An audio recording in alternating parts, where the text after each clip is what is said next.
Sabe, eu não sou o tipo de pessoa que confia muito nas outras pessoas. Talvez por causa dos chifres hipotéticos que eu carrego na minha cabeça e por outros motivos que durante o vídeo inevitavelmente nós vamos abordar. Obrigado você que me recomendou essa história. É por causa dela que durante esse vídeo nós vamos também tratar um pouco dos meus traumas de infância. E hoje em dia eu não sou uma pessoa que lê tantos mangás e vê tantos animes novos também. O que é irônico, já que eu tenho um canal de animes e mangás. Eu já tive a minha época quando eu assistia e lia basicamente tudo o que lançava. E eu era praticamente uma enciclopédia humana quando se tratava dessas mídias. Como também sobre basicamente qualquer série ou filme que lançavam. Mas depois de consumir tantas coisas diferentes e tantas coisas ruins... Eu te odeio, Sword Art Online. Meio que eu me tornei muito seletivo com as coisas que eu escolho assistir ou ler atualmente. Parte porque eu não tenho mais tanto tempo assim, graças à edição claramente exagerada que eu faço nos meus vídeos. E também porque conforme quanto mais coisas diferentes nós consumimos, mais nossa régua do que é bom fica exigente. Então quando eu parei para pedir recomendações de mangás e manhwas pra vocês, eu fiquei um pouco com receio sobre o que vocês recomendariam pra mim e como isso poderia destruir o meu psicológico novamente. Porém, a ideia de saber um pouco mais sobre o tipo de coisas que vocês gostam e as histórias que vocês gostariam que eu conhecesse, me fez seguir em frente com essa ideia. Então eu peguei a maioria das recomendações que vocês fizeram pra mim e li de peito aberto, ignorando completamente meus preconceitos, parâmetros na hora que eu vou avaliar se eu vou ler ou acompanhar aquilo ou não, e realmente cair de cabeça no que vocês disseram pra mim ler. E meu Deus, por que eu fiz isso? Não me entendam errado, algumas foram boas, realmente boas, algumas foram médias, mas algumas, vamos só dizer que eu prefiro fechar os meus olhos, enrolar cada um dos meus 28 volumes de Jujutsu Kaisen no formato de um funil e enfiar todos eles no meu...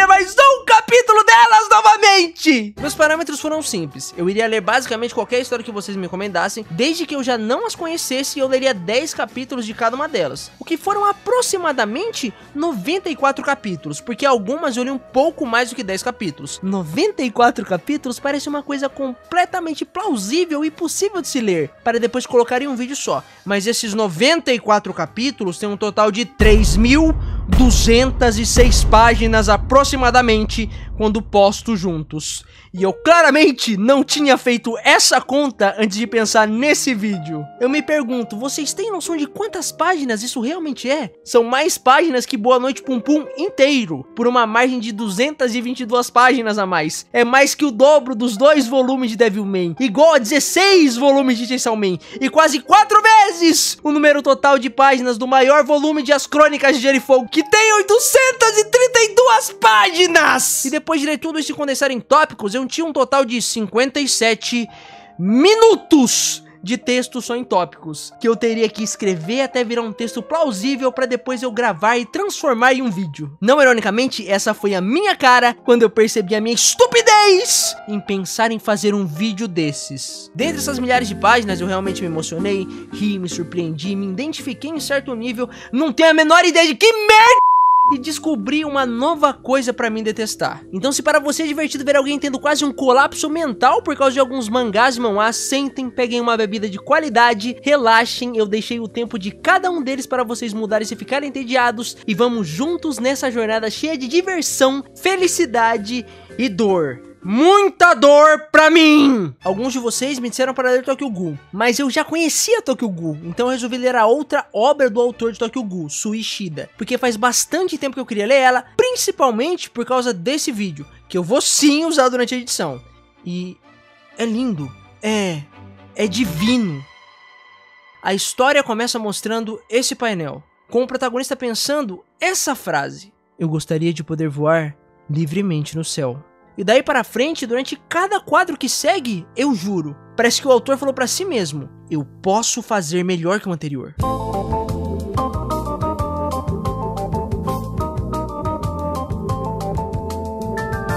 Tem algumas histórias que parece que de certa forma elas foram feitas diretamente para nós, por mais que saibamos que o autor sequer tem ideia da nossa existência e que você encontra ou acompanha ela no momento mais propício para aquela história fazer sentido na sua vida, porque ela se conecta direto com algo que aconteceu com você recentemente ou que talvez sempre esteve presente na sua vida, mas até o momento que você acha aquela obra, nada até então tinha uma ligação tão forte com isso que você sentia e você não havia achado algo que expressasse tão bem essa coisa até esse momento. Eu gostaria de poder voar livremente no céu é de certa forma uma frase que sempre me perseguiu desde minha infância, nessa construção gramatical ou até mesmo em outras composições gramaticais. Mas esse sentido, essa ideia de liberdade, de poder voar, correr e ser livre, literalmente, e não das amarras físicas e estruturais do mundo, é um sentimento que mora até hoje em mim. Eu lembro quase que visivelmente a primeira vez que eu assisti Homem-Aranha na minha infância e vi ele pulando de prédio em prédio, soltando suas teias e se balançando em toda Nova York. E o que muitos podem ter pensado como, nossa, que legal como ele faz isso, que efeito especial, ou olha como isso é lindo, ou até mesmo nada disso, para mim foi a liberdade de ele fazer aquilo que me encheu os olhos e fez eu sentir um sentimento que até então eu desconhecia, de estar preso no chão e não poder fazer nada sobre isso, mas desejar com todas as minhas forças ser tão livre daquele jeito. E depois de tantos anos me sentindo como a única pessoa que desejava isso, eu finalmente me senti ouvido e não mais sozinho no lugar que chamamos de mundo enquanto eu li essa história.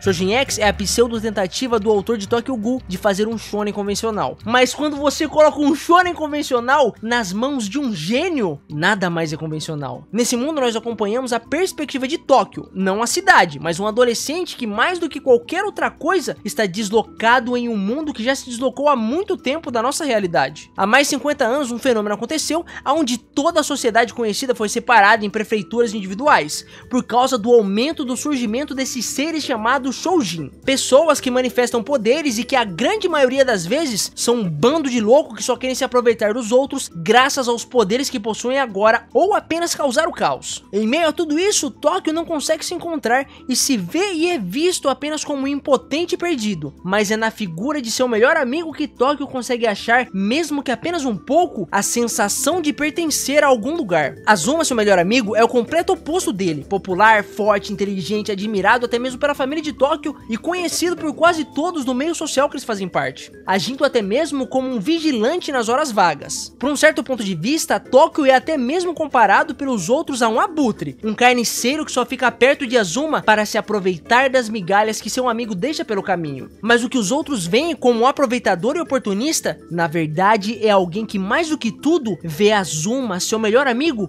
como um salvador, uma pessoa a ser seguida. O que faz Tóquio inconscientemente por muitas vezes até copiar os gostos, ações e jeito que Azuma vê as coisas. Mas não porque ele sente inveja de seu amigo, mas porque para ele Azuma é a perspectiva máxima de como as pessoas deveriam ser, de como ele gostaria de ser, e também ele é a sua bússola. E no meio de toda essa confusão que é a forma de como Tóquio se vê e como é o mundo que ele pertence, ambos, ele e Azuma, são colocados em uma posição que eles têm que se transformar em Shoujin para não serem mortos usando droga. Então realmente você entende sobre o que Shojin X é e sobre o que a história quer falar, usando essas pessoas que ganharam poder e esse mundo que ao mesmo tempo que é familiar ainda é diferente e confuso. Quando o simples é posto nas mãos de um gênio, é aí sim que nós percebemos que a simplicidade algumas vezes pode ser a coisa mais bela e profunda que pode nos ser dada. Usando essas figuras, essas metáforas visuais extravagantes, o autor aborda um período da vida do qual todos nós já passamos ou que nos encontramos nesse momento, o amadurecimento e a transição da adolescência para a fase adulta da vida, aonde nos vemos estranhos, perdidos durante esse período e precisamos nos encontrar, aceitar quem somos para assim aprender a lidar com isso e parar de ver tanto hentai. Um período onde apenas de nos olharmos no espelho sentimos vergonha de como nos mostramos para o mundo e que não reconhecemos aquela figura que agora nos encara de volta. Uma transição que pela confusão, curiosidade e até desespero, em alguns casos, nos faz usar de ferramentas externas para amenizar todas essas dúvidas, ou para escaparmos delas, mesmo que seja por um período curto, mas que podem resultar e apenas piorar as coisas ou deixar elas ainda mais confusas. Nesse beco sem saída, Tóquio percebe que se não seguir seu melhor amigo, não poderá mais continuar junto da pessoa que é mais importante para ele, porque mesmo sem se dar conta, ele sabe que a vida deles daquele momento em diante mudará para sempre, e as coisas pelas quais eles lutam e acreditam inevitavelmente irão se destoar cada vez mais, porque eles irão mudar e ver o mundo de outro jeito por causa de quem eles irão se tornar e por causa do caminho que eles irão seguir. E então a pessoa que já era excluída pela sociedade se transforma em um abutre humanoide. E não ironicamente, eu acho que essa é a melhor forma possível de se abordar alguém deslocado em uma história fictícia. Sim, transformando ele em um abutre humanoide. Desse jeito mesmo. Uma pessoa que não se identifica com nada e que, porque está passando por esse período de transição, não consegue nem mais se identificar com o seu corpo e entender como ele funciona. Enquanto o Tóquio tenta descobrir como lidar com tudo isso que está acontecendo com ele, o mundo ao seu redor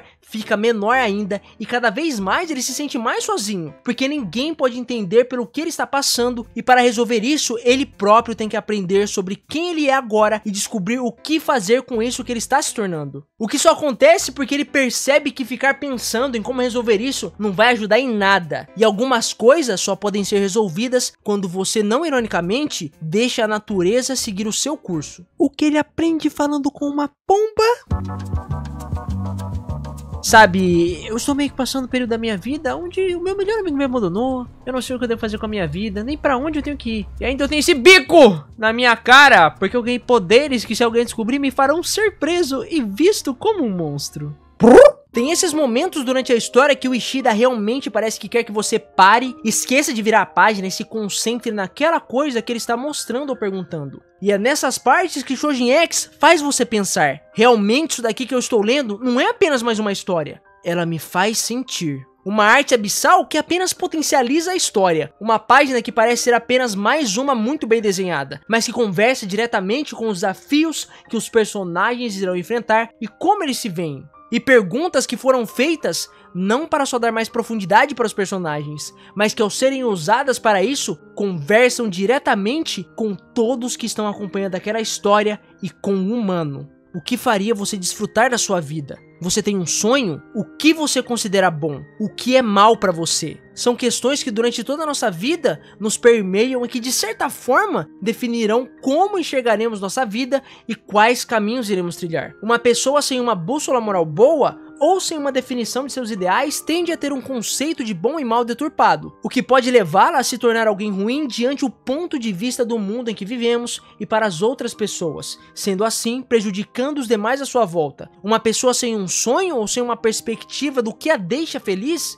está perdida e não sabe o que fazer para se sentir completa, assim fazendo com que sua própria existência em certo nível se torne cada vez mais um sofrimento e uma confusão para si mesma. Questões que geralmente é nesse período de transição da nossa vida que surgem, que nos acompanham para sempre e que o autor faz questão de colocar no mangá e fazer delas parte de como o mundo se mostrará, e como elas afetarão o caminho dos personagens, de forma que serão elas que definirão como eles agirão e quem são. Qual é o seu sonho? O que te faz feliz? Por que tem homens cabras motoqueiros perseguindo uma garotinha em um mini trator? Shojin X é uma metáfora muito bem escrita sobre crescer, mas também é um amigo que não irá te julgar, que vai estar ali para quem está passando por esses sentimentos ou já passou e não sabe lidar com eles. Um amigo que conta uma história para aqueles que não têm outros que entendam perguntas e sentimentos tão simples, mas que são ao mesmo tempo tão confusos de se lidar, responder e compartilhar com os outros. E também tem esse personagem, que é o cara mais gostoso que eu já vi na minha vida.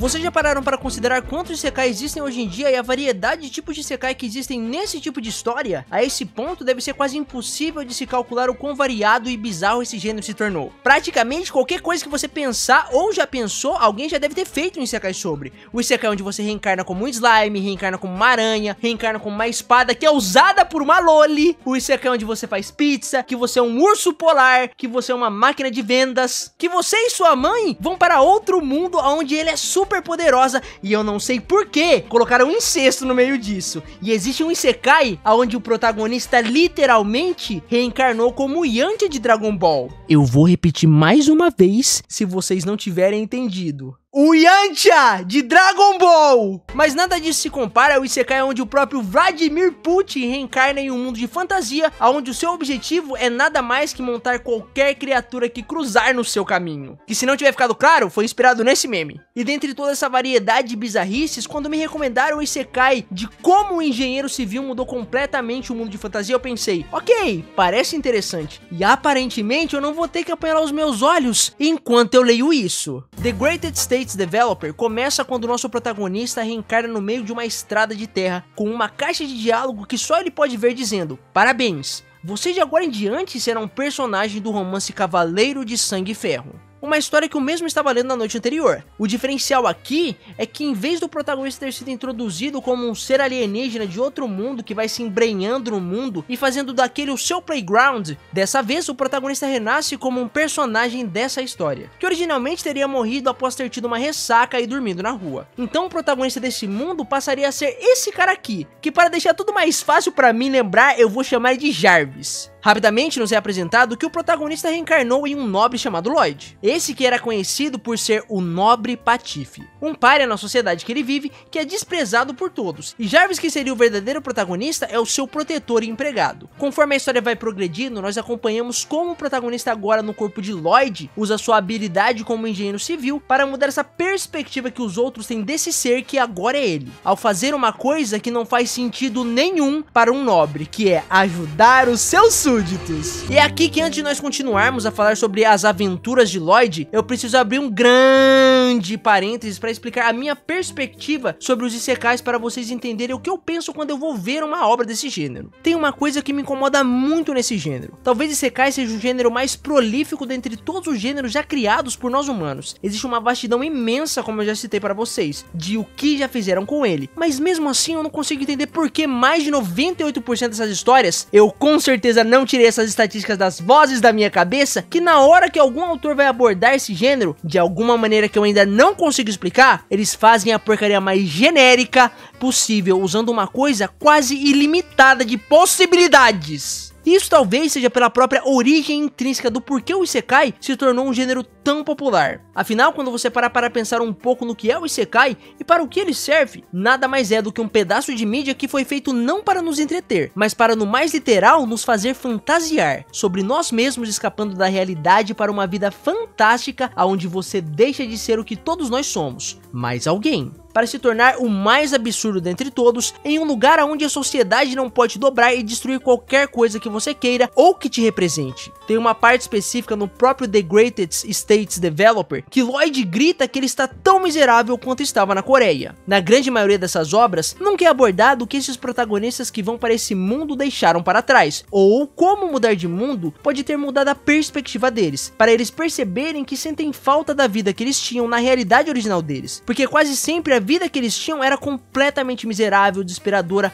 ou sem futuro, e eles eram solitários. O que só reforça o que eu falei e deixa tudo sem graça demais na hora de abordar essas figuras centrais e criar identificação com o público, abrindo mão do conflito que o próprio protagonista poderia ter ao realmente se perguntar se essa nova realidade era algo que ele realmente queria ou se a vida deles antigamente era melhor ou não. Tudo só é maravilhoso nesse novo mundo e a vida passada dele não tem relevância nenhuma a não ser expressar o quanto ele era infeliz ou para servir de ferramenta para ele ter uma vantagem a mais nesse novo mundo, graças ao conhecimento que ele tinha no mundo anterior. Em certo ponto, até é abordado como o pai do protagonista se esforçava para dar uma vida digna para ele. Mas novamente, o mesmo tinha uma vida miserável em todos os aspectos e o pai dele também faleceu, o que não abre margem para existir a sensação de dúvida de estar ali e continuar ali, o que só gera o agradecimento e o alívio, tornando tudo superficial. E o mais complicado é que quanto mais obras desse jeito você acompanha e quanto mais você abre mão de outras coisas para acompanhar coisas assim, o que muitos fazem por ser fácil de consumir essas obras, é que por causa dessas limitações narrativas e críticas que essas histórias oferecem, cada vez mais a fandom desse gênero se torna a fandom mais limitada mentalmente dentre todas do meio dos animes, tirando a de Chainsaw Man. Porém esse aqui é diferente, já que esse daqui é uma sátira e o protagonista literalmente dá um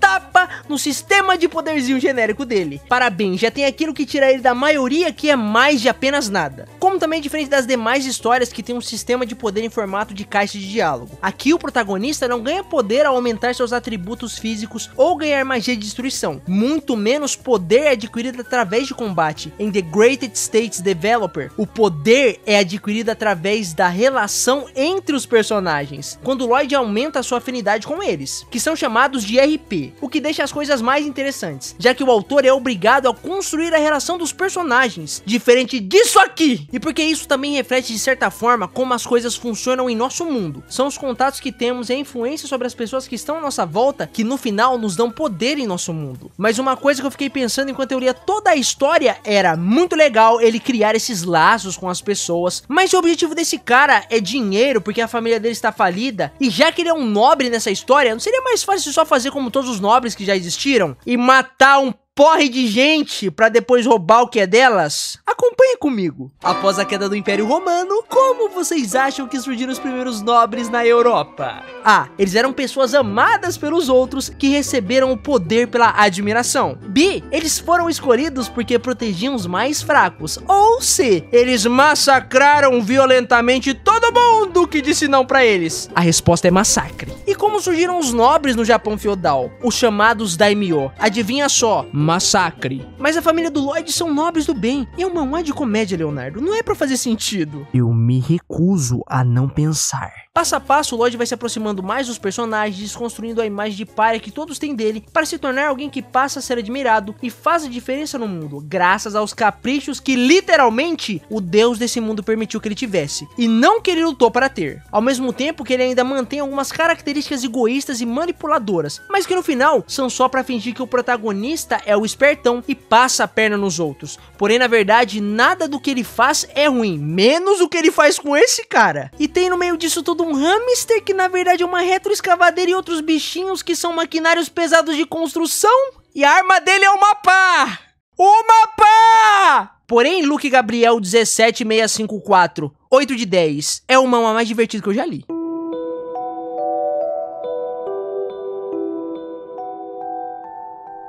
Um homem solitário caminha por escadas nas laterais de edifícios em uma paisagem que descrevera sendo aterradora e misteriosa não seria exagero. Essa paisagem, nascida através desses amontoados de construções tétricas, tomam conta de tudo, mostrando sua imensidão, confusão e vazio. Atrás de mais uma das milhares de portas dessa composição visual esmagadora, o homem acha seu destino.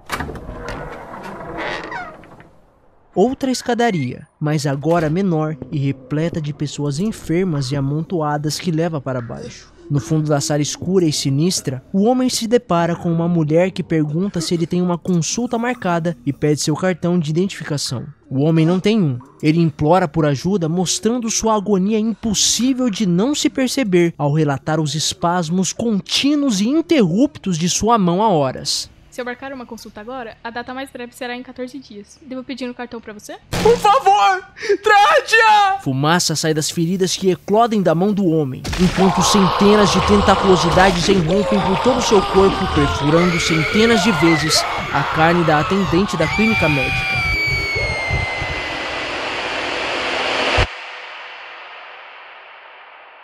A próxima imagem que nos é apresentada é a da total destruição da clínica e do massacre de dezenas de corpos mutilados por todo lugar, sem explicação, sem um porquê, súbito e nauseante, como um soco no estômago. Assim começa Abará. Uma história que antes de sua introdução só nos é oferecido a seguinte frase como guia para nós durante toda a história. As massas grotescas têm existido por muito tempo. Muitas pessoas acreditavam que elas eram parte natural da Terra. Após isso, nós acompanhamos uma sequência de 13 capítulos com talvez uma das artes mais incríveis que eu já vi na minha vida. De tão bem detalhadas, em certo ponto, é até meio difícil até de entender o que está sendo contado nelas. O que só fica mais complicado quando a própria história em que essas artes são mostradas faz questão de não te explicar merda nenhuma! Antes de nós abordarmos realmente Abará, eu quero que vocês façam uma coisa pra mim, ou não, para vocês entenderem por que esse mangá fez eu ficar com vontade de dar um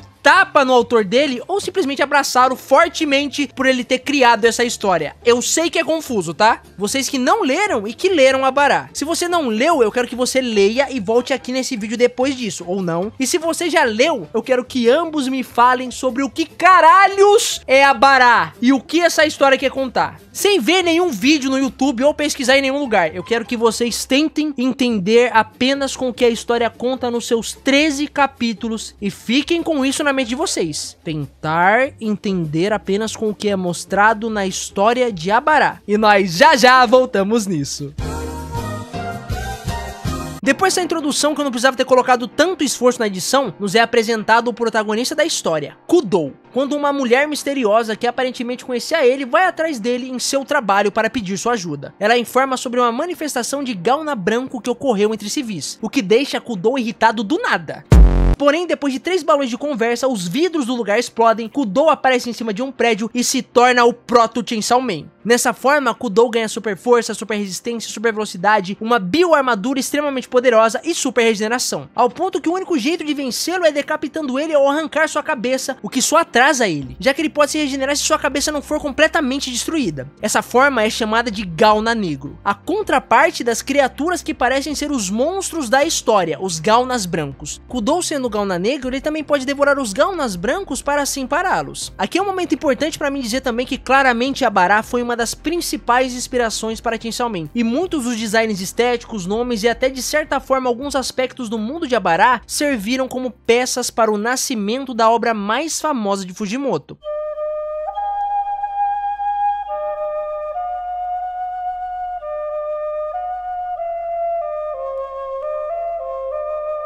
Abará é todo ambientado em um mundo que, mais do que qualquer outra coisa, reflete a solidão e nos passa uma aura que parece pesar em nosso subconsciente, nos esmagando enquanto lemos cada página e passamos nossos olhos por essas construções, criações geométricas e criaturas disformes. É quase como se você estivesse lendo um mangá de horror, mas que as peças centrais do horror não são as criaturas, mas sim o mundo em si, que parece ser a figura mais ameaçadora e inexplicável de todas. Ora nos apresentado como futurista, cheio e opulento em sua composição ambiente, ora nos é mostrado como miserável e vazio, em um ambiente que representa construções góticas, medievais e colossais. Mas uma coisa mais que qualquer outra é clara: o mundo de Abará em muitos aspectos se mostra quase que o tempo todo como um labirinto de ideias e conceitos que representam parte do mundo e que conversa diretamente com a forma embaraçada que essa história é apresentada. Um mundo onde, por onde nossos olhos passam, o que mais nos chama a atenção é a solidão e o sofrimento. Bebendo de várias inspirações como Matrix, H.R. Giger, o gore do body horror e o gótico, talvez em certo nível, Abará seja até o próprio inferno de Chainsaw Man. Várias portas, vários caminhos e o grotesco melancólico e familiar que leva ao vazio esmagador. E é aqui que as coisas ficam complicadas pra mim, porque por mais que eu estivesse pegando o sentimento desse mundo, fora a interpretação do ambiente, não dá pra entender nada.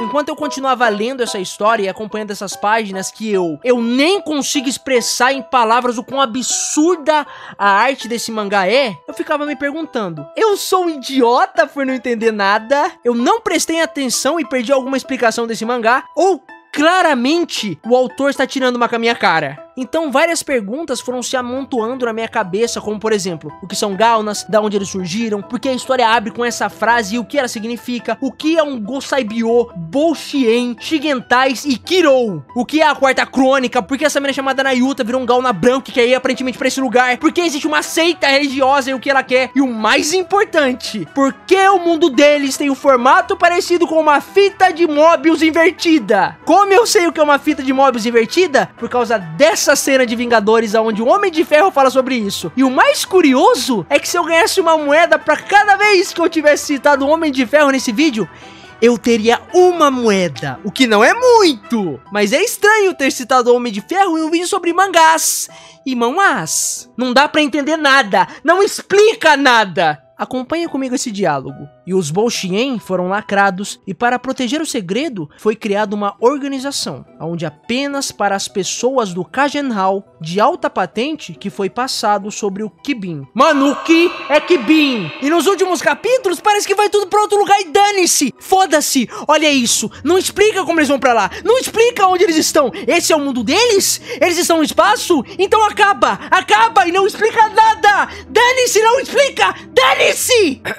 Então vamos voltar lá atrás, quando eu disse: tentem entender apenas com o que é mostrado na história de Abará. Como? Como? Como é possível entender o que acontece na história se ela não te explica nada? Sabe quando eu disse que eu fiquei pensando durante toda a minha leitura se eu era um idiota por não estar entendendo ou se o autor estava tirando uma com a minha cara? Eu tenho uma resposta pra isso. Na última página do mangá é respondido que quase todas essas coisas que eu não sabia o que era são em uma caixa de diálogo, que eu nem sei se foi o autor que respondeu isso ou alguém que traduziu. Mas eu precisava de mais, eu não podia ficar satisfeito com isso. Então eu fui buscar mais informações depois que eu terminei esse mangá, porque claramente eu sou um idiota que insiste nessa história. E tem uma informação que em nenhum momento fica clara nesse mangá, ou que é citada em lugar algum durante as 431 páginas aproximadamente de Abará, que me fez perceber que eu não sou um idiota, eu sou o maior imbecil que já existiu. Nesse mundo condenado, existem máquinas do tempo que servem para salvar a humanidade. Porque o tempo atual está condenado e o único jeito dos humanos se salvarem é viajando para o passado. E como?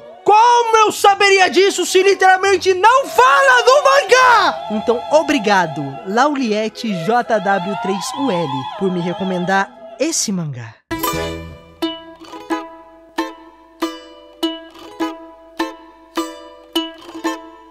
Depois que eu terminei de fazer meu vídeo sobre Solo Leveling, eu recebi esse comentário que me chamou muita atenção. Pior ainda foi ter posto o Kindokija de Omnisci Ranch Reader Viewpoint nessa lista. Essa obra é tão profunda, tem tontas significados, evolução, metáforas, que é um absurdo a comparar com Solo Leveling. Sem zoeira, acho que o Omnisciente Reader Viewpoint é um dos melhores manhwas que eu já li. Na verdade, acho que é o melhor.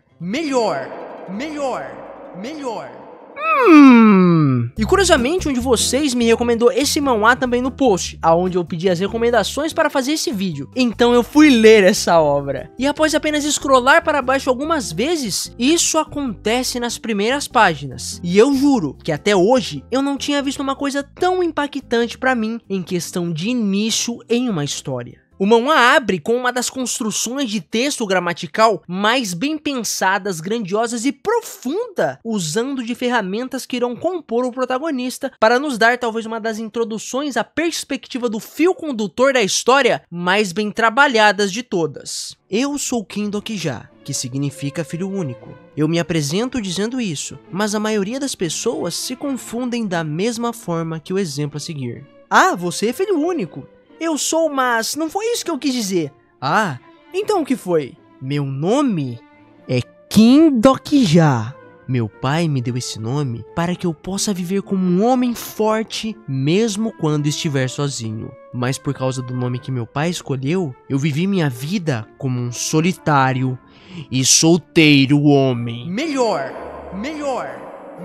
Vamos analisar isso friamente. Quer dizer que o protagonista viveu sua vida toda, até esse momento, como um solitário homem solteiro, porque o nome dele tem esse significado? Então se o nome dele fosse Belchior Pinto, ele passaria a vida toda tentando entrar nos outros? Mano, não dá, velho. Não dá! De todas as centenas de formas que o autor podia ter escolhido para apresentar o protagonista nas primeiras páginas, ele escolheu essa! Em Omnisciente Reader Viewpoint, nós acompanhamos a perspectiva do filho único. Um homem que mesmo após chegar na fase adulta, se encontra estagnado, solitário, perdido e se considera um fracasso econômico. Uma perspectiva totalmente diferente de todos os outros protagonistas de manhwa de ação, fantasia e dos isekais. Porém, um certo dia, depois de ler o último capítulo de sua novel preferida, a qual ele era a única pessoa que leu tudo de tão bom que era, Dokija recebe uma mensagem do autor, o agradecendo e dizendo que apenas por causa dele, ele pôde terminar a história e até ganhou uma competição por isso. Como forma de agradecimento, o autor manda para Doc toda a novel que havia sido deletada da internet em forma de um documento para ele poder ler sempre que quiser. É nesse momento então que a própria realidade muda e a novel que o protagonista acompanhou durante 10 anos começa a virar a realidade do seu mundo. E até figuras dessa história começam a invadir a realidade do mundo real. Durante todo esse início tem um diálogo mental do protagonista com ele mesmo que eu acho que representa muito bem a cabeça de todo mundo que gosta desse tipo de história e também da própria perspectiva que eu acho que o autor queria abordar. Dokija, ao conversar com sua colega de trabalho, que claramente claramente está interessada nele e ele só não consegue perceber isso porque ele é um virjola, começa a pensar em como Sang, sua amiga, é incrível e que se o mundo fosse uma novel, o protagonista com certeza seria uma pessoa como ela. Então Doc começa a se lamentar porque ele não se esforçou o suficiente e passou muito tempo da sua vida lendo em vez de se empenhar no trabalho, o que com certeza mudaria tudo. O que leva ele a se perguntar: se a minha vida fosse de outro gênero, se não fosse o realismo, mas sim a fantasia, eu poderia me tornar o protagonista? Meu amigo aqui, o filho único, magrelo, sem confiança, otaku e depressivo, acha que se do nada o mundo virasse de fantasia, magicamente iria se tornar Satoru Gojo e sair amassando todo mundo. O que, vejam só, acontece, porque é um manhwa de ação. Se nós pararmos para reparar, os protagonistas de manhwa de ação ou aventura, na grande maioria das vezes, sempre são escolhidos por uma divindade que notou ele e falou: parabéns, você é o escolhido. E ele sempre tem aquele conhecimento que ninguém tem, que fará ele ter vantagem nesse mundo para se tornar o mais poderoso. Como na história de Lloyd, onde ele tem um conhecimento da engenharia civil contemporânea e uma espécie de deus ao seu lado que dá a ele poderes mágicos. Nessa história, Doc é escolhido por essa figura chamada de autor, porque ele leu uma história que ninguém leu, aonde ele sabe tudo o que vai acontecer no mundo a partir de agora. Sendo assim, ele tem um conhecimento que ninguém tem e que o possibilita se tornar o mais fodão dentre todos. De forma que ele literalmente vira o protagonista da história que ele leu, por causa da história que ele leu, mas não porque ele mereceu de alguma forma ou foi digno, mas porque essa figura onipotente chamada de autor quis. O que eu acho sempre preguiçoso, simples e até clichê. Sem falar que tem sempre uma porcaria de uma tela holográfica voadora com status e mensagem igual em um videogame. Omnisciente Reader Viewpoint de certa forma tenta contar uma história, onde seu protagonista supera suas limitações pessoais por se enxergar apenas como espectador, através da mudança de perspectiva do seu mundo, quando o mesmo é colocado em um ambiente hostil e mortal, onde se ele não usar o máximo de seu conhecimento e se impor como uma pessoa, um personagem e não só um observador, sua vida chegará ao fim. Uma história de um personagem que é libertado de suas limitações apenas quando ele para de permitir que elas ditem quem ele é e como ele irá agir na realidade. Porém, o autor aborda isso de uma forma tão genérica que o mesmo sequer parece perceber o que está estabelecendo. Ao seu protagonista ir para a fantasia que ele tanto queria e deixar de apenas assistir o mundo, o mesmo ficou ainda mais preso às amarras sociais e psicológicas que já ditavam sua vida, porém agora na forma de um roteiro. O que eram essas amarras que ele já enfrentava agora são linhas que ditam cada passo que ele irá trilhar e como seu caráter deverá ser, desde o primeiro caractere até a última página desse roteiro. Quem era um observador que tinha liberdade de fazer o que queria, mas não sabia, agora passa a ser observado ao seguir os desígnios do que antes era o que lhe intertia através de uma tela. Sem falar que o que era uma sociedade, o realismo que o prendia, agora é literalmente um death game aonde ele está preso e deverá escapar. Curiosamente, a história parece ficar boa apenas quando o autor resolve realmente abordar o que ele queria desde o começo, um isekai reverso aonde tudo é um death game. Mas é muito melhor que Solo Leveling, o que não é difícil. Cadê o vídeo sem slide?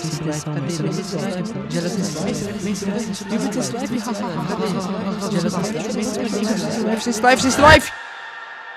Ok, Mimizoa, o dia chegou.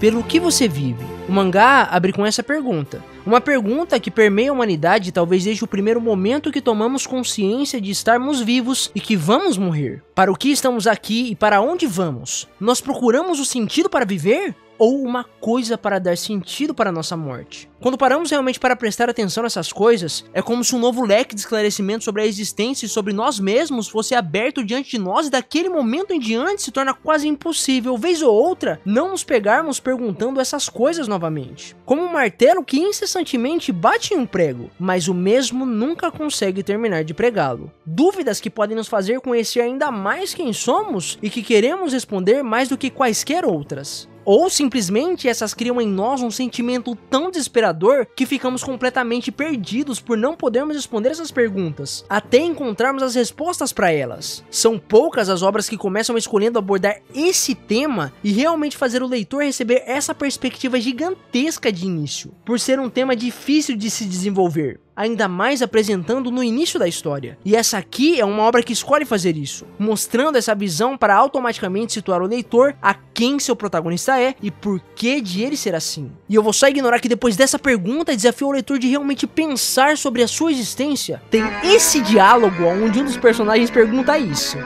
Sense Life é um mangá aqui do Brasil, inclusive o autor tem um canal no YouTube, onde ele explicou todo o processo dele para criar o mangá. Mas essa obra nunca me chamou muita atenção, principalmente por causa do estilo cartunesco de arte dela. Eu sou chato, eu não gosto de proporções anatômicas desproporcionais. Porém, o verdadeiro valor visual de Sense Life vem quando você quebra essa primeira barreira da arte não convencional, até não polida do quadrinho, e percebe o quão bem o autor consegue apresentar o abstrato e o exagerado quando ele os introduz na história. Aqui vai um leve exemplo. Essa é uma página de Sense Life. E essa é uma página de Sense Life. Nessa obra acompanharemos Noah, o cara que era pra ser o protagonista, e esse cara, chamado Caleb, que realmente é o protagonista. Enquanto juntos eles tentam achar um sentido para a vida de Noah, para ele enfim pôr um ponto final à sua existência. Noah é um cara completamente apático para tudo que existe e chegou em um ponto da sua vida em que ele não consegue sentir mais nada. A vida perdeu qualquer gota de significado que poderia ter e toda a sua volta simplesmente se tornou vazio e sem propósito. Até mesmo sua existência parece ser um fardo para ele mesmo. Mas o que à primeira vista parece para nós a completa abstência de Noah de qualquer sentimento, fica cada vez mais aparente na história para nós que é o que todo mundo que se encontra em sua situação sente. Uma depressão profunda e avassaladora, aonde nada significa nada e tudo que você quer é algo para se apegar, seja qual for o motivo para isso.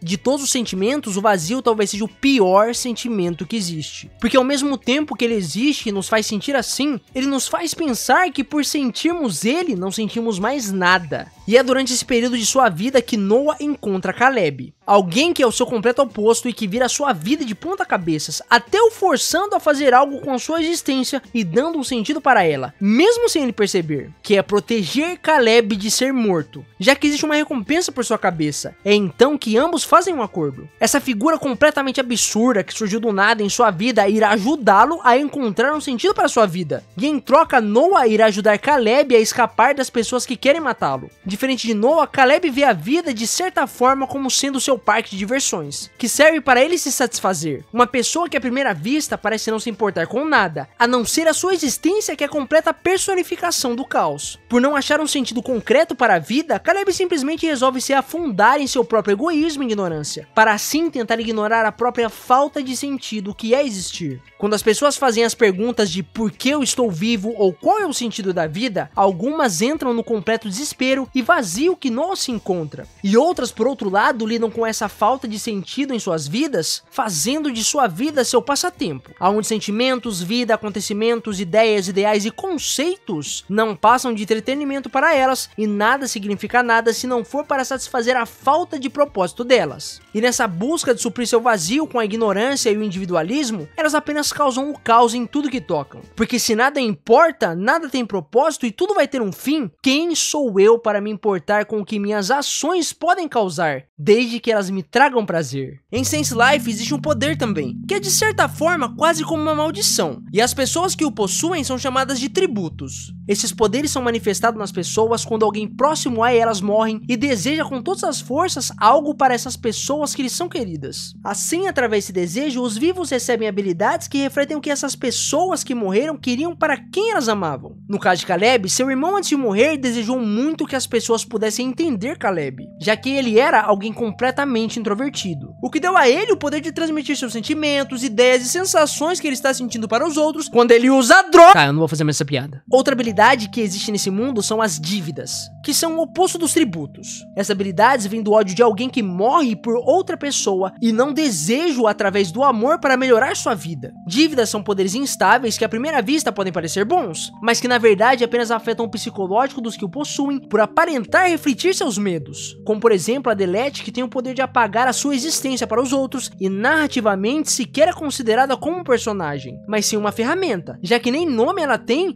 e por sua personificação ser mais representada como um recurso para a narrativa. E é através dessas metáforas que a história realmente brilha, quando o autor introduz de forma cíclica na história conceitos e perguntas, usando-as para engrandecer o que ele está criando, ao abordar essas coisas que como humanos sempre estamos pensando, já já pensamos ou pelas quais já passamos e que estamos passando. Como quando Noah explica o que é a sua vida. Ele sente como se tudo que ele tem não pertencesse a ele, não sente alegria, prazer, nem mesmo a euforia de um sentimento novo. A única coisa que ele percebe é a dor e a decepção de uma expectativa que jamais será recuperada. Por isso, para ele, a busca pelo seu fim não é mais uma vontade apenas, mas sim um dever por causa de tudo que ele considera carregar. Ou quando esse personagem dá a sua perspectiva da vida, que é: a vida não passa de uma perseguição pelos seus sonhos. Até mesmo Caleb, que tem alguns neurônios ferrados, sabe disso e faz tudo o que quer. Então, para ultrapassar seus sonhos, você deve percorrer qualquer caminho que te dê vantagem nessa corrida. E o Caleb concorda automaticamente com isso.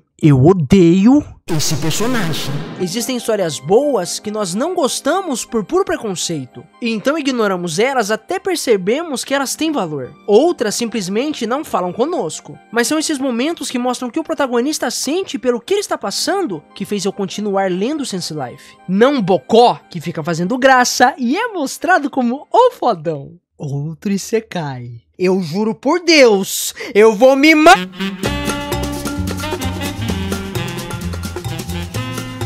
The Beginning After End é uma história sobre um rei que depois do fim de sua vida, inicia uma nova vida, agora em um mundo medieval e diferente do seu. Porém o mesmo reencarnando como um bebê que possui total consciência e as lembranças de sua vida passada. Então você acompanha durante todos os 10 primeiros capítulos da história, 10 capítulos, de como um bebê aprende a não cagar nas calças, andar e a usar magia escondida dos seus pais.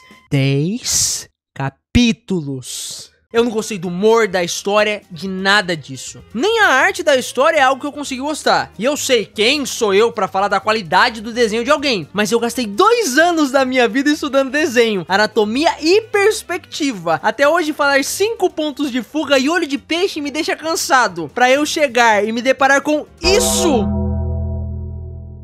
Porém, pelo menos o protagonista dessa vez não era um fracassado amargurado antes de vir para esse mundo medieval clichê. Mas adivinha só, ele inevitavelmente vai virar o fodão. Pelo menos aqui ele passa por um monte de dificuldades para isso. Eu sei que aqui tem um desenvolvimento de personagem, porque afinal tem um personagem, mas novamente, Deus abençoou ele com algo que ninguém tem, e ele tem o conhecimento de uma vida anterior como um rei que vai dar vantagem para ele. Como em todos os outros isekais, manhwas de ação, aventura e literalmente, a neta de Deus é o pet dele. Porque a filha de Deus dá ao protagonista sua própria filha para ser sua companheira. Depois de ler esses 3 manhwas e ler Solo Leveling, eu resolvi fazer uma lista tipo aquelas feitas quando você quer saber qual episódio filler pular em um anime. Se você gosta de obras assim, tudo bem. Mas se assim como eu, você não gosta e não quer perder o seu tempo com um monte de histórias iguais, porém diferentes, aqui vai a lista. Você vai pular todos.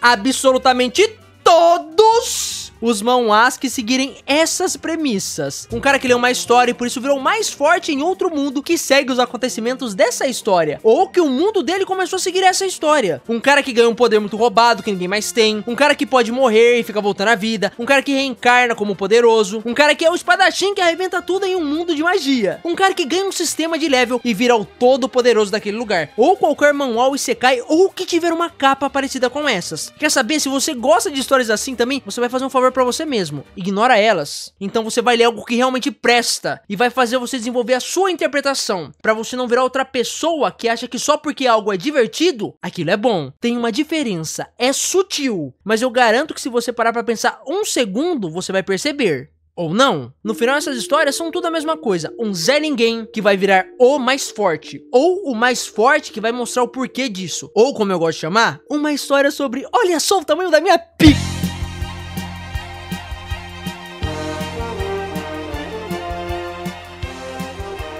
Após ler isso, eu tinha mais um último mangá à minha frente. E eu só conseguia pensar, mais uma tortura. E meus amigos, como eu podia estar tão errado? Um garoto fracassado, isolado, que é atormentado por seus colegas de classe. E usa uma espingarda que ele encontrou para matar monstros. Durante o início da minha leitura do primeiro capítulo, cada vez mais, sem entender, eu ficava cativado com esse garoto deslocado, triste, apático e de certa forma revoltado com a situação que ele estava. Quadro a quadro, um sentimento foi aparecendo em mim que eu não conseguia entender direito. Então, pouco a pouco, eu percebi que aquele garoto, aquele protagonista da história, era em certo nível eu. Em todo meu período de escola, eu nunca fui alguém popular, que era escolhido pelos outros para fazer qualquer coisa com eles, ou sequer as outras pessoas ficavam próximas de mim. Eu sempre tive poucos amigos, e até os que eu tinha de certa forma ficavam tirando sarro de mim e me atormentando, já que eu não posso usar a palavra que se encaixa melhor nisso. Ou eles simplesmente, como os outros, escolhiam ficar com outras pessoas, e no final eu terminava sozinho. O que com o tempo, próximo ao fim dos meus excruciantes anos de escola, melhorou, aonde eu conheci poucas pessoas que realmente se tornaram meus amigos, e com quem eu falo até hoje, o que é apenas um desses amigos, é nós, Douglas. Mas até esse momento chegar, minha vida na escola era um tormento. Um lugar onde eu sempre me sentia deslocado e que os que estavam lá me faziam me sentir pior ainda. Rejeição, vários socos na cara, estômago e chutes. Eu sempre fui um nerd, um termo que eu nunca gostei. Provavelmente por causa do que eu passei na escola por ser um. Pessoas assim naquela época não eram populares e principalmente eu não era. Porque eu não era inteligente, não era extrovertido e muito menos o mais bonito. Eu nunca fui para a escola ou para o meio social que eu vivi e vivo, de ser aquilo que eles exigiam e exigem. E porque meus assuntos e gostos se resumiam em desenhos, HQs, animes e jogos, em um lugar onde o mais importante para os homens era futebol e para as meninas eu não tenho ideia, porque eu não conseguia falar com elas, eu sempre era o deslocado. Então ser quem eu era nunca foi uma coisa normal ou bem vista naquele meio. Por isso quase que eu podia sentir de verdade toda a frustração e raiva do protagonista durante essas páginas do início do manhwa. E obrigado você por fazer eu lembrar do pior momento da minha vida lendo essa história. Depois disso tudo, é exatamente após esse quadro que o nome do manhwa faz sentido e a minha identificação com a história desapareceu totalmente. E como esse moleque entrou com essa coisa nesse lugar e ninguém perguntou pra ele por que você tem uma coisa saindo da sua mochila enrolada em um pano que parece muito uma coisa que infelizmente eu não posso falar no YouTube, eu não tenho ideia, mas com certeza as pessoas dos Estados Unidos sabem responder. Isso foi muito errado e eu sei disso. Porém, tudo no início da história é um sonho do protagonista. Ainda bem, mas a forma como o autor usa os quadros, que sim, eu vou ter que borrar tudo, é simplesmente genial. Porque é como se, ao colocar as páginas em primeira pessoa, ele fizesse quem está lendo a sua história fazer parte do que está acontecendo. E através do tom que ele dá para os quadros, os personagens sofrendo isso e a coloração, é como se ele estivesse julgando o leitor também por estar fazendo de certa forma parte daquilo e escolher continuar a acompanhar tudo isso. Ao contrário de pular essa parte ou parar de ler. É como se o autor estivesse falando, viu? A culpa é sua também. Você poderia ter parado na hora que quisesse, mas não parou. Então você também faz parte disso. Após isso, a história segue até o ponto que essas criaturas que podem tomar conta do corpo das pessoas aparecem. E a obra vira um pandemônio, onde essas crianças vão ter que lutar por suas vidas sem poder confiar em nenhum de seus colegas. E a única arma que eles têm que pode ferir esses monstros está nas mãos da pessoa mais desequilibrada deles. Shotgun Boy é o manhwa mais divertido, sério e instigante que eu já li. Uma história que toca em um ponto muito importante e sensível, que para muitos sequer existe e para muitos outros é algo que eles sequer querem se lembrar. Um horror que parece muito inspirado em um dos maiores filmes desse tema, O Enigma de Outro Mundo, que parando pra pensar é o meu filme de horror preferido. Claustrofóbico, mas intenso em sua prisão aberta, onde você não pode confiar em ninguém, mas é só através do esforço em conjunto que uma escapatória desse pesadelo será possível e muito mais significativo do que parece. E também, se você gostou desse manhwa, ele é um prequel de Sweet Home, o que eu descobri só depois de começar a lê-lo. Depois de todo esse trabalho que eu tive pra ler, falar realmente o que eu achei dessas obras, o que eu acho que elas querem que quem lê elas sinta, o que eu senti lendo cada uma delas e todas as semanas que eu gastei pra escrever e editar todo esse vídeo até aqui, eu com certeza não me forçaria a escrever e editar mais uma parte inteira pra esse vídeo sobre outro mangá. Eu não faria isso comigo. Eu não me colocaria nessa posição. Mas quer saber? Dane-se! Isso não é um problema para o meu eu de agora. Isso é um problema para o Leonardo do futuro. E eu, sem dúvida nenhuma, não preciso que ele me fale que eu não posso fazer isso. Ou que todos à minha volta digam que eu sou um maluco de fazer um vídeo tão gigante desse jeito, tendo um canal tão pequeno. Eu quero falar de mais um mangá, porque esse mangá, de todos os shonens que eu li após Jujutsu Kaisen acabar, ele foi o único que realmente me fez sentir que ele pode preencher essa lacuna gigantesca que Gege Akutami deixou em mim com esse final. E olha que Jujutsu é o meu shonen preferido. Não é o melhor, mas é o meu preferido. Então o problema é seu, Leonardo do futuro. Eu vou sim falar sobre...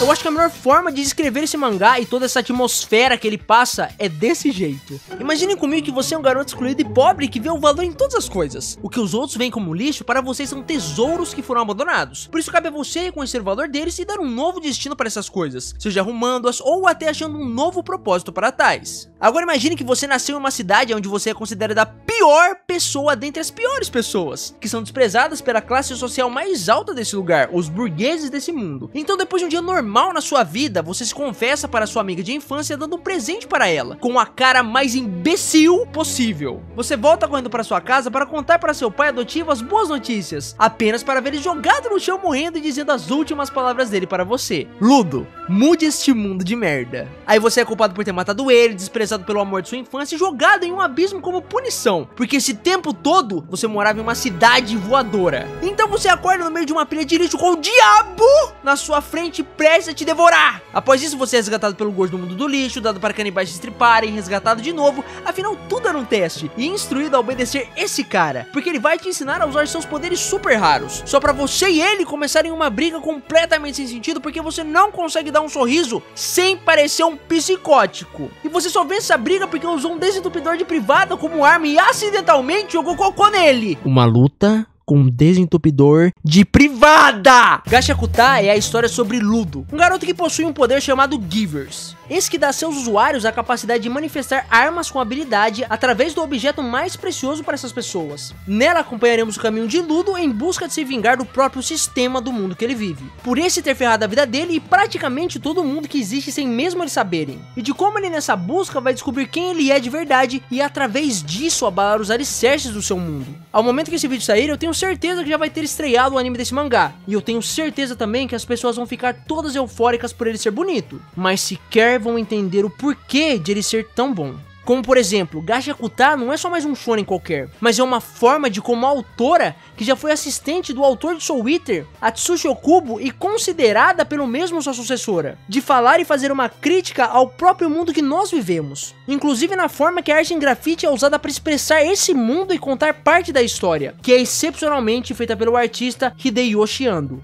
Quando a história apresenta em seu início que as pessoas transformam facilmente tudo em lixo, então passam a tratar o que tinha valor para elas como algo sujo e sem valor, isso também é uma metáfora para como nós tratamos as próprias pessoas. Somos criados, ensinados e de certa forma até encorajados pelo meio em que vivemos, chamado de sociedade, a dar valor apenas para aquilo que é relevante para nós, que tem algum valor físico ou nos desperta prazer. E quando aquilo deixa de ter uma função, se tornando inútil, nós desprezamos e até os abandonamos. Isso também se refere às pessoas. Conforme fomos evoluindo como sociedade, nossos preceitos do que realmente importa e o que tem valor foi ficando cada vez mais deturpado pelos que ditam o que deve ter valor para nós. Um celular, um carro, uma moto, um parceiro que pode oferecer algo que você busca emocionalmente, fisicamente ou financeiramente. Assim começamos a valorizar o ter, o possuir e o que esse possuir pode nos oferecer, e deixamos de valorizar o que é e como aquilo é. Valorizamos o celular, um produto, mas não valorizamos quem o produz. Sequer nos importamos se pudermos ter o produto. Damos valor ao carro,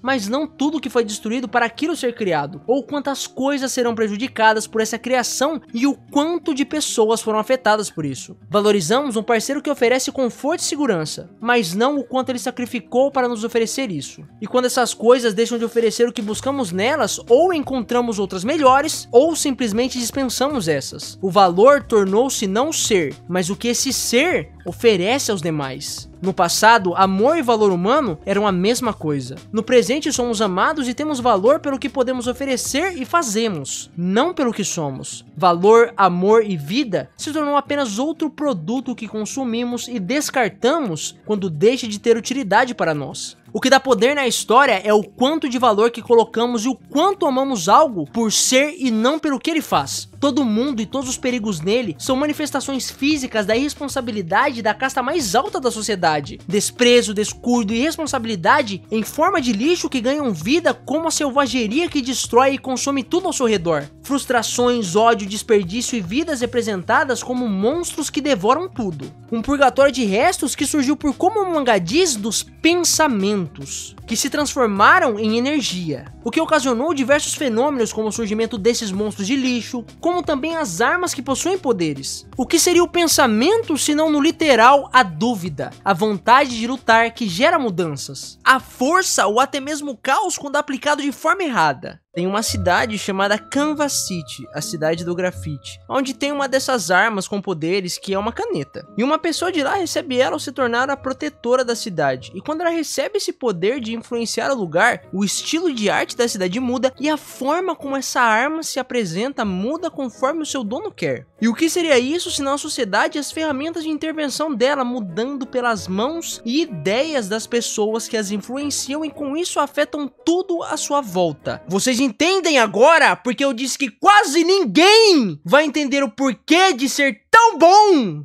Gachakuta é uma história de um garoto que estava sonhando e acorda quando é jogado de um abismo. Mas mais do que tudo, é uma luta do ser humano contra os humanos que acham que podem subjugar seus iguais por se considerarem mais. Uma história que sobe em disparada a partir de um mergulho ao abismo e a realidade que está ao nosso lado. Não o abismo para o inferno, mas o abismo que nós criamos e transformamos no sofrimento para os que consideramos sem valor.